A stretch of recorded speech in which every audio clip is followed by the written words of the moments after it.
ছদ্মনামের কবি ছায়াপথের লেখা প্রিয়ম্বদে। আবার এলাম তোমার কাছে হে প্রিয়ম্বদে, সহস্র চিত্তের তলে মুক্তি দিশাহারা। মুক্তি চাই না আমি, তুমি গান গাও, সেই বিরহের গান।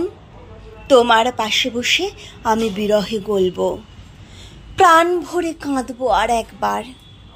হে প্রিয়ম্বদে, আবার তোমার কাছে এলাম। তৃষিত দৃষ্টির তলে আদিগন্ত পৃথিবীর মায়া রেখে দেব, তারপর তারই অমৃত স্মৃতিতে বিরহের তুষানলে জ্বলব।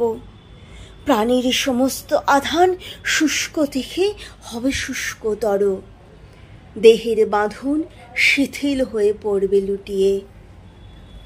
তবু সেই দৃষ্টিতে আর দেখব না তোমার চোখে সমুদ্রের ঢেউ। আমার পৃথিবী ছায়াচ্ছন্ন, মায়াচ্ছন্ন কোনো স্মৃতির বাসনা। এইটুকু শুধু আজ নিয়ে যাব হে প্রিয়ম্বদে, এইটুকু শুধু আজ নিয়ে যাব, তোমারই বিরহের সুরে প্রাণ সমর্পণ করে। নমস্কার।